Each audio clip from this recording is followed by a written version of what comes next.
नमस्कार, जय हिंद। कैसे हैं आप सब? उम्मीद है बहुत अच्छे होंगे और परीक्षा की तैयारी जो है अच्छे तरीके से कर रहे होंगे। देखिए, आज की क्लास में हम करने वाले हैं कक्षा 10वीं का संस्कृत से पाठ है अलस कथा, उसी से 30 ऑब्जेक्टिव करने वाले हैं। जो कि ऑब्जेक्टिव वो कौन सा है? तो वीवी ऑब्जेक्टिव है, जो पिछले कई वर्षों में जो है पूछा गया और इस वर्ष में पूछने का उम्मीद है। अगर आप इस क्लास को मिस करेंगे तो समझिए आपका 2 से 3 नंबर यूं ही चला जाएगा। बहुत ही मोस्ट इंपोर्टेंट मैं क्वेश्चन लेकर के आया हूं, तो बिल्कुल हमारे साथ बने रहिए और जुड़े रहिए। आइए एक एक करके उसको हम हल कर लेते हैं।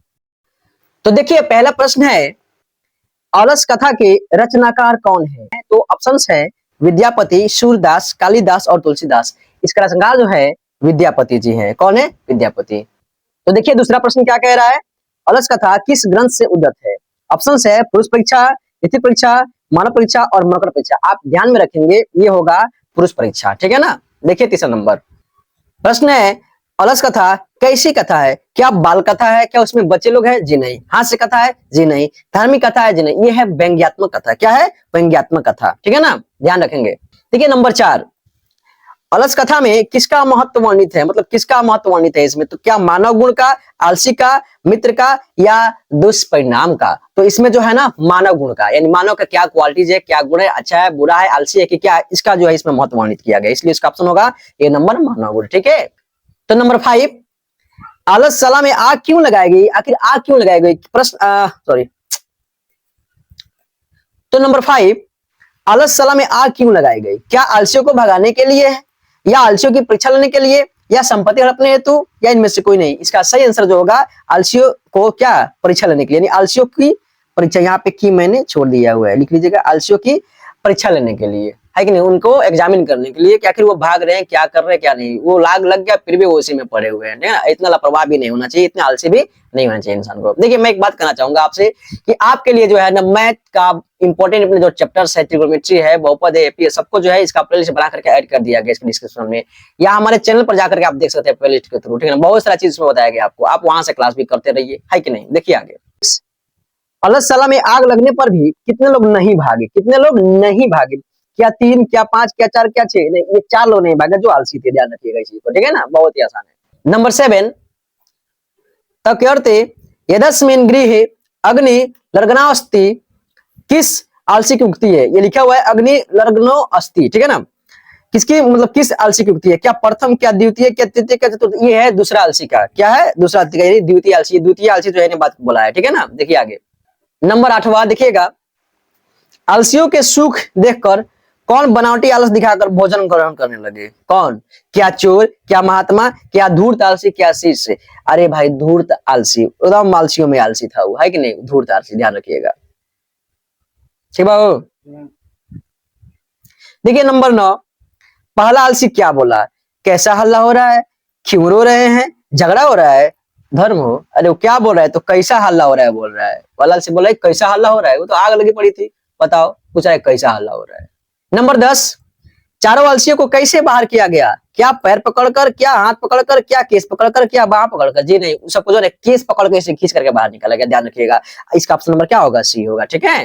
ये नंबर 11, वास्तविक आलसियों की संख्या कितनी थी? मतलब मुख्य रूप से जो वास्तविक आलसी थे, रियल में जो आलसी तो कितने थे? तो वो 4 थे। अभी मैंने कुछ देर पहले बताया, ठीक है ना, कितने थे? तो 4 थे, ध्यान रखिएगा। देखिए और भी अभी कहने मतलब इसमें हम इस क्लास में जो है ना 30 ऑब्जेक्टिव करने वाले हैं, बिल्कुल नहीं भागिएगा। अभी तो 10-11 हुआ, ठीक है ना, छोड़ना नहीं है बिल्कुल। एक बार देख लो, बस समझ लो बढ़िया से, ध्यान से। 10-12 मिनट का क्लास होगा ना, ध्यान से समझ लो, ठीक है।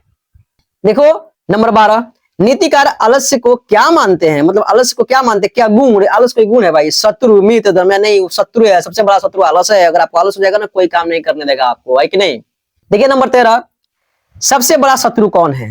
क्या क्षमा है? क्षमा शत्रु है? जी नहीं। आलस्य, क्रोध, लोभ, आलस्य सबसे बड़ा शत्रु है, ध्यान रखिएगा। क्या है सबसे बड़ा शत्रु? कौन है? तो आलस्य है, कोई काम करने नहीं देगा। आप आलसी नहीं बनना, पढ़ना है, मन कर अभी पढ़ने का पढ़ो, नहीं क्या हो ऐसे ना हम 2 घंटा बाद पढ़ लेंगे, छोड़ो ना 10 मिनट बाद पढ़, ऐसा नहीं, आलस मेरे भाई नहीं रखो, ठीक है। पढ़ो पढ़ो पढ़ो, पढ़ते रहो, ठीक है। देखो नंबर 14 में क्या कह रहा है, स्थिति सकर्य मूला ही के न धावंती जंतवः, यह उक्ति किस पाठ से संकलित है? क्या अलस कथा, संस्कृत साहित्य लेखिका, व्याघ्रपथिक कथा, पाटलिपुत्र वैभवम? ये होगा अलस कथा, ये अलस कथा से ही संकलित है, इसको आप ध्यान रखेंगे, ठीक है। देखिए 15 नंबर, भूख की अग्नि से पीड़ित होते हुए भी कौन कुछ नहीं करता? धूर्त, मित्र, आलसी, स्त्री? आलसी कुछ नहीं करता, ध्यान रखिएगा। क्या होगा इसका? आलसी कुछ नहीं करता, ठीक है ना। नंबर 16, वीरेश्वर नामक मंत्री कहाँ रहता था? वीरेश्वर नामक मंत्री कहाँ रहता था? क्या भोजपुर में, राजगिरी में, मिथिला में या मगध में? ये मिथिला में रहता था। कहाँ रहता था? तो मिथिला में रहता था, आप ध्यान रखेंगे। नंबर 17, धूर्त कृत्रिम आलस दिखाकर क्या ग्रहण करते थे? दान, धन, भोजन, जल। अरे भोजन ही ग्रहण करते थे वो लोग, ध्यान रखिएगा। क्या ग्रहण करते थे? भोजन। इसलिए ऑप्शन नंबर क्या होगा? सी सही होगा। जाना मत, अभी कितना बाकी है? अभी 13 बाकी है, मोस्ट इंपोर्टेंट, ठीक है, भागना नहीं है। नंबर 18, मैथिली भाषा के कवि कौन है? यहाँ पे कैन लिखा हुआ है, यहाँ पे कौन बना लीजिएगा। मैथिली भाषा के कवि कौन है? क्या राजेश राजशेखर, क्या विद्यापति, क्या दामोदर गुप्त, क्या कालिदास? ये विद्यापति है, जो अभी आपने पढ़ा शुरू में। मैथिली भाषा के कवि कौन है? तो विद्यापति। देखो नंबर 19 में क्या कह रहा है कि मिथिला का मंत्री कौन था? मिथिला का मंत्री कौन था? क्या रामेश्वर, विद्यापति, सुरेश्वर, वीरेश्वर? ध्यान रखिएगा, वीरेश्वर था, वीरेश्वर। मिथिला का मंत्री कौन था? तो वीरेश्वर। मिथिला का मंत्री कौन था? तो वीरेश्वर, वीरेश्वर, ध्यान रखिएगा, वीरेश्वर, ठीक है। देखो 20 नंबर, वीरेश्वर का स्वभाव कैसा था? मतलब उसका स्वभाव कैसा था, उसका कैरेक्टर कैसा था, किस प्रकार का वो व्यक्ति था? तो दानशील और कारुणिक, कोमल, कठोर, निर्दय। देखो भाई वो बहुत अच्छा व्यक्ति था, यानी दानशील और कारुणिक व्यक्ति था, ध्यान रखना इस चीज को, ठीक है। देखिए 21 नंबर प्रश्न, अलग में कितने पुरुष सोए हुए थे? 7, 4, 8, 3। 4 पुरुष सोए हुए थे, ध्यान रखिएगा। कितने सोए हुए थे? तो 4। देखिए 22 नंबर, अलग में आग कब लगाई गई? क्या रात में, क्या दिन में, या जब सब सो रहे थे, या जब सब भोजन कर रहे थे? नहीं, जब सब सो रहे थे ना तभी आग लगाएगी, इसको आप ध्यान रखना। जब सो रहे थे सब तब आग लगाएगी, ध्यान रखना है कि नहीं। तो देखिए 23 नंबर प्रश्न, आलसियों की गति कैसी होती है? क्या ईश्वरीय, क्या कारुणिक, क्या निर्दयी, क्या देवतुल? नहीं, उसका जो गति होती है ना वो क्या होती है? तो बिल्कुल निर्दयी होती है, उसमें दया बिल्कुल नहीं होता है, ध्यान रखना इस चीज को, ठीक है। देखिए 24 नंबर प्रश्न, चारों आलसियों को किसने निकाला? क्या नियोगी पुरुषों ने, राजा ने, मित्रों ने या शिक्षकों ने? तो उन लोगों को जो है नियोगी पुरुषों ने निकाला, ऑप्शन ए आपका सही होगा, ठीक है। देखिए आगे प्रश्न नंबर 25 है, पुरुष परीक्षा किस भाषा में लिखित है? क्या हिंदी में, मैथिली में, संस्कृत में, भोजपुरी में? ये संस्कृत में लिखित है, ध्यान रखिएगा। किस में लिखित है? तो संस्कृत में लिखित है, ओके।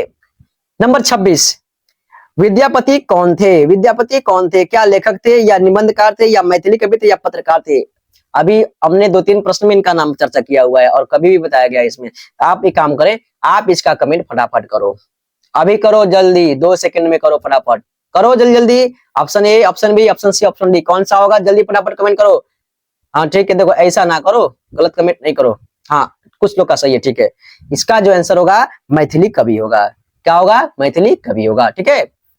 नंबर 27 देखिएगा, स्त्रियों की गति कौन है? मतलब किनके वजह से उनका जो जीवन है सुखमय होता है कि नहीं? मतलब उनकी गति कौन है? क्या पति, या गुरु, मित्र, देवता? वो पति है। कौन है? तो पति है, इसको ध्यान में रखिएगा। नंबर 28, किसको देखकर सभी धूर्त भाग गए? किसको देखकर भाग गए सभी सभी? क्या चोर को, क्या अग्नि को, क्या मित्र को, या वर्षा को? जी नहीं, वो अग्नि को देख करके भाग गए, जब आग लगी तब वो फरार हो गए, वहां से भाग गए। देखिए 29 नंबर प्रश्न, अलस कथा क्या शिक्षा देती है हमें? क्या दोष निराकरण की, या गुण निराकरण की, या दर्शन की, या सत्य की? किसकी परीक्षा देती है वो? दोष निराकरण की, इसको आप ध्यान में रखेंगे, ठीक है। देखिए लाइट कट गया है, इसलिए इसको जो है हमारा फेस इस पर नहीं आ रहा है, ठीक है ना। देखिए अब आगे देखो नंबर 30, ये लास्ट वाला है, आलसियों को शरण देने वाला कौन होता है? आलसियों को शरण देने वाला कौन होता है? क्या अभद्र, क्या निर्दयी, क्या कारुणिक, क्या पातकी? देखो आलसियों को शरण देने वाला जो होता है कारुणिक होता है, ऑप्शन नंबर इसका सी सही होगा। वो क्या होता है? तो कारुणिक होता है। ये क्लास आपको कैसा लगा? आप एक प्यारा सा जो है कमेंट करें, और अगर अच्छा लगा हो थोड़ा बहुत तो वीडियो को क्या कर दे, तो लाइक कर दे, ठीक है।